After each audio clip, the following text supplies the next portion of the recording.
అంటే ఒక ఇంటెన్స్ ఉన్న ఒక వైల్డ్ ఫైర్ లాంటి సాంగ్ ఇది. దీనికి వీళ్ళ వాయిస్‌లు చాలా తోడ్పడతాయని జెప్పి వీళ్ళిద్దరిని పిలిచి అక్కడ మా మా పాడించాము మాస్టర్. చాలా అద్భుతం. Thank you. సూపర్. అయితే ఒక్కసారి ఈ ఇద్దరు పాట గొంతు కలిపితే మనం అక్కడి నుంచి మళ్ళా ముందుకు పోదాం మన ఇంటర్వ్యూ. ఏ ఆడ ఈడ ఏడ చూడు బిడ్డ, వనుకే పుట్టాలింక పడితేనే నా నీడా, బొంద పెడుత మాలిక్నైనా కూడా వాని సాగు రాసుకొచ్చిన దేవుని కాడా. చల్ పుడుకుతుంది సారబట్టిలో మా కంట తడే జుంబలికే ఆయా మేరే షేర్. ఇక రాలుతుంది బొట్టు బొట్టులో నీ పంచతడే జుంబలికే ఆయా ఆయా షేర్. జడలు రో హడలు దడలు కొడుతరో తొడలు తీస్తరో తోలురో సబారీకి దొరుకు బిడ్డ సేవాలే లేతై బిడ్డ. పేగులు తీసి మెడలగేసి ఆడుతాం బిడ్డ. అబ్బా! అసలు గొంతు ఎత్తితేనే ఒక రకంగా ఉంది. చాలా చాలా బాగుంది. మాస్టర్ మీకు యాక్చువల్‌గా మీరు ఆ స్టెప్పు అవన్నీ చేసి మీరు డెమో తీసుకొచ్చారు శ్రీకాంత్ దగ్గరికి. నేను ఆ రోజున్న నాకు బాగా గుర్తుంది. ఆ రోజే అసలు ఆ స్టెప్ చూడంగానే అసలు మంట పుట్టేస్తది సోషల్ మీడియాలో గానీ, స్క్రీన్ మీద గూడా అదిరిపోద్ది అనుకున్నాం. మీరు ఆ స్టెప్పు నాని గారితో చేయించింది తర్వాత అది చాలామంది ఏమనుకుంటారంటే వీళ్ళేదో గ్రాఫిక్స్ చేసి ఉంటారులే, లేదంటే గ్రీన్ మ్యాట్ పెట్టుంటారు, ఇంకేదో పెట్టుంటారు అని చెప్పి రకరకాలుగా మనోళ్ళు మాట్లాడుతుంటారు కదా!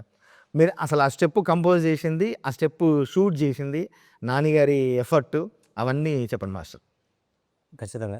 అది జనాలు కొంతమంది చెప్తున్నట్టు ఇది ఏదో సీజీలో చేశారు, లేదంటే తాడు పెట్టుకొని ఏదో చేశారు అవి ఇవి అంటున్నారు. అది అట్లా కాదు. ఇది ప్యూర్‌లీ నాని గారు హార్డ్ వర్క్. ఫస్ట్ మీరు చెప్పినట్టు మనం ఆ మూమెంట్ కంపోజ్ చేసి సాంగ్ అంతా షూట్ చేయడానికి నెల ముందే మనం ఫుల్ ప్రాక్టీస్ చేసి, ఎందుకంటే శ్రీకాంత్ అన్న ఎప్పుడూ ఆయన్ని సాటిస్ఫై చేయడం అన్నది అంత ఈజీ కాదు. చాలా కష్టం. మనని త్రూ ఔట్ ఎండ్‌కి పుష్ చేస్తూ ఉంటారు. ఇంకేదో కావాలి. సో నెలంతా మనం ఈ సాంగ్ కోసం ప్రాక్టీస్ చేసి శ్రీకాంత్ అన్న దాంట్లో ఉన్న బెస్ట్ స్టెప్‌ని అది మీరు చూసినట్టు ఆ రోజు చూసి ఇది ఎలాగైనా ఈ స్టెప్ దీంట్లో పడాలి, మనకి ఇది కావాలని చెప్పి అది ఫిక్స్ చేసి నాన్నగారికి పంపించి, నాన్నగారు తర్వాత చూసి లేదు ఇది నేను ఖచ్చితంగా చేస్తానని ఆయన ప్రాక్టీస్ వచ్చారు. వి డిడ్ రిహర్సల్ చేసి ఆయన కష్టపడి, ఎందుకంటే మీకు తెలుసు మాకు తెలుసు అవును. మనం దసరా నుంచి నేను డైరెక్ట్గా ఆయన చూస్తున్నా ఆయన పని మీద ఆయనకున్న హార్డ్ వర్క్, ఆ డెడికేషన్ అన్నది. సో ఆయన అంత ఈజీగా దేన్ని ఇది ఓకే ఊరికే చేద్దామని వదలరు, దాన్ని నేను ఎలాగైనా చేస్తా కష్టపడతా అనేది. ఈ సాంగ్ రిహర్సల్ చేసినప్పుడు కూడా, ఈవెన్ షూట్లో ఉన్నప్పుడు కూడా ఆయనకి షోల్డర్ ఇంజురీ కానీ కొన్ని ఇష్యూస్ ఉన్నది, ముందు ఫైట్ జరిగి ఇష్యూ ఉన్నది. కానీ ఆయన ఒక్కసారి కూడా నాకు ఇది ఇష్యూ ఉంది, ఇంజురీ ఉంది, మనం దీన్ని తగ్గించుకుంటామా లేదంటే వేరేలాగా చేద్దామా అన్నది ఏం అడగట్లే. మాస్టర్ ఏదైనా పర్లేదు నేను ఇది చేస్తా, ఏ టైం అయినా పర్లేదు నేను ఇది నేర్చుకుంటాను, ఇది చేస్తాను, ఖచ్చితంగా ఇది నేను చేస్తానని చేశారు. అండ్ వన్ మోర్ థింగ్, ఇవి మీరు ఇప్పుడు లిరికల్ వీడియోలో చూసారు కదా, అది సింగిల్ షాట్, అది ఈవెన్ మనం కట్ కూడా చేయట్లేదు. యెస్.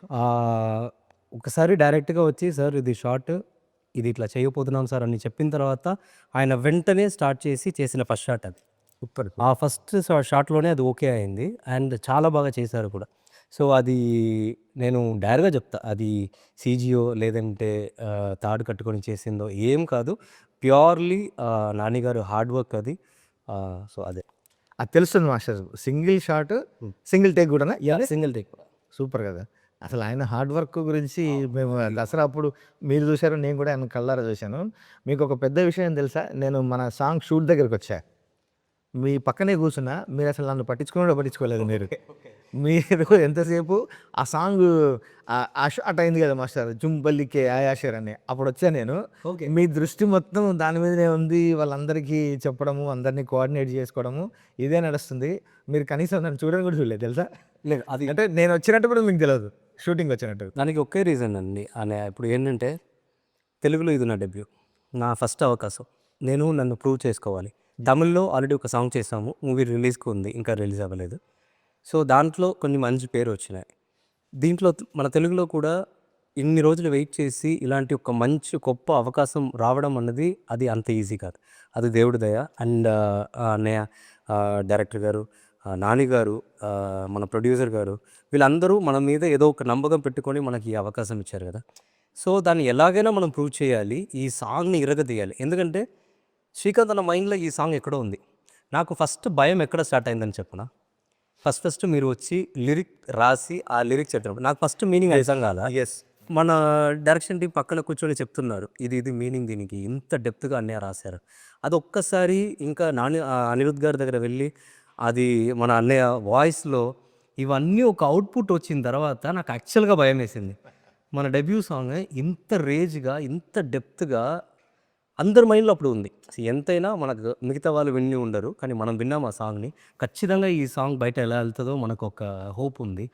ఆ సాంగ్ మీరు అందరూ ఇచ్చిన ఈ రేంజ్ని నేను హోల్డ్ చేయాలంటే ఆ కొరియోగ్రఫీ ఎంతలా ఉండాలి, ఆ భయం అప్పుడు స్టార్ట్ అయింది. సో రోజు ఇక్కడ మన ఆఫీస్లో రిహర్సల్ హాల్లో అక్కడ ఇక్కడ రోజు మార్నింగ్ నుంచి ఈవినింగ్ దాకా ఏం చేద్దాం అని శ్రీకాంత్ అన్న కూడా రోజు పుష్ ఇస్తూ ఉంటారు.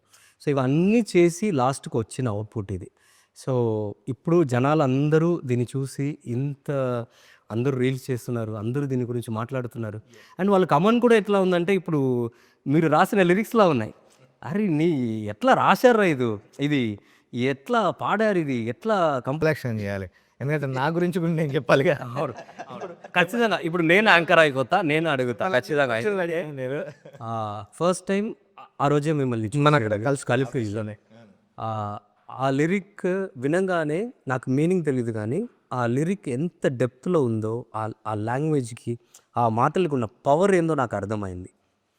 అప్పుడు నేను పక్కన ఉన్న వాళ్ళతో అడిగిన ఈ మీనింగ్ ఏంటంటే, ఒక్కసారి అది మీరు పాడి కూడా చూపించారు. ఎస్, ఈ లిరిక్ని ఇది ఇట్లా వస్తుందని పాడి చూపించారు.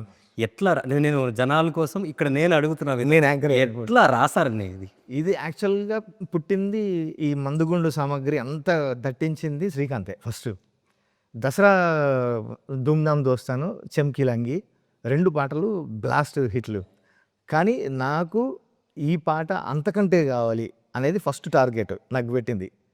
తర్వాత శ్రీకాంత్ స్టోరీ నేరేట్ చేసినప్పుడు, క్యారెక్టర్ చెప్పినప్పుడు, ఆ క్యారెక్టర్ పడే బాధ, ఆ క్యారెక్టర్ లోపల ఉన్న ఫైర్, వీళ్ళంతా ఒక జాతి కదా, సవారీ అనే ఒక జాతి, వీళ్ళ స్ట్రగుల్స్ అది ఎట్లా ఉండాలంటే ఒక భాషతోని భయపెట్టాలి విలన్ని, ఒక పదంతోనే అసలు భయపెట్టాలి. అవన్నీ టార్గెట్ నాకు ఇచ్చినప్పుడు అప్పుడు నాకు వచ్చిన థాట్స్ ఇవి. అందుకని అసలు స్టార్ట్ చేయడమే మనం మామూలుగా తెలంగాణ ఇప్పుడు ఈ పాట గురించి కూడా ఒక మాట చెప్పాలి. చాలామంది తెలంగాణ పాట కదా, తెలంగాణ యాస కదా, అందరికీ అర్థమవుతుందా ఇవని చెప్పి క్వశ్చన్లు కూడా వేస్తున్నారు. బట్ యాస తెలంగాణ జరిగే కథ జరిగేదంతా తెలంగాణలో కాబట్టి ఇంత పవర్ఫుల్గా రాసాము. బట్ ఎమోషన్ అందరిదిగా, అన్ని ప్రాంతాల్లో సేమ్ ఎమోషన్ కదా.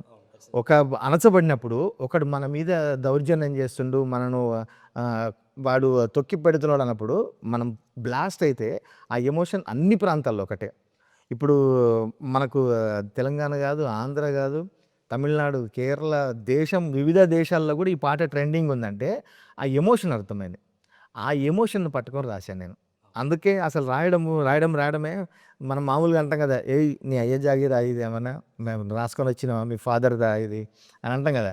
అందుకని స్టార్ట్ చేసి నీ అయ్య జాగీరా చల్ మావోడొచ్చిండ్రా ఇక జడితీయాలే జుంబల్లికే ఆయా షేర్. ఈ జడితీయాలే అనే పదం కూడా చాలామంది నన్ను అడిగారు. చాలా సంతోషం ఏంటంటే, అర్థం కాకుంటే ట్విట్టర్లో, ఇన్స్టాలో నాకు మెసేజ్లు పెట్టి దీని అర్థం ఏంది అని తెలుసుకొని మరీ అడుగుతున్నారు. జడితించడం అంటే మామూలుగా తెలుగులో ఒక పదం ఉంది, జలధరింపు అని. అంటే మనకి ఏదన్నా ఒక షాక్ అయినప్పుడు, ఏదైనా అయినప్పుడు ఒళ్ళు ఇట్లా ఒకసారి జలధరిస్తుంది కదా, వనకాలే అంటాం చూసినావా, అది మామూలు ఇక్కడ అమ్మవారికి మేకల్ని బలిచేటప్పుడు అది జడితిస్తుంది ఒళ్ళు, ఒక్కసారి ఇట్లా ఒప్పుతున్నట్టు. అది అట్లా నీ ఒళ్ళు వనకాలే బిడ్డ, అందుకని అది జడితీయాలే అని రాసినాం. ఇంకా స్టోరీ చెప్పుకుంటూ కూడా దానికి ఆ టాటూకి చాలామంది కనెక్ట్ అయ్యారు. అసలు దాని వెనుక ఒక అద్భుతమైన ఎమోషన్ ఉంటుంది సినిమాలో. ఈ జడల్కి కూడా ఒక అద్భుతమైన ఎమోషన్ ఉంది. అసలు శ్రీకాంత్ మామూలు ప్లాన్ చేయలేదు మనిషి. ఆయన మ్యాడ్నెస్ నేను ఇప్పుడే ఇండస్ట్రీకి చూస్తున్నాము.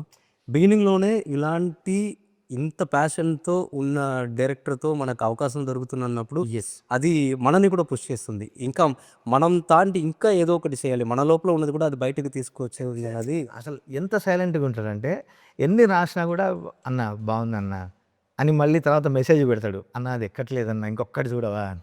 ఫస్ట్ మేము ఏం రాసుకున్నాం తెలుసా? ఏ తుజే జిందా జలానే పేట్ భర్ కిలానే అరే జుంబలికే ఆయా షేర్ అని హిందీలో స్టార్ట్ చేసినాం. అంటే నిన్ను నిలువున తగలబెట్టడానికి మా కడుపులు నింపడానికి ఒక సింహం వచ్చింది అని.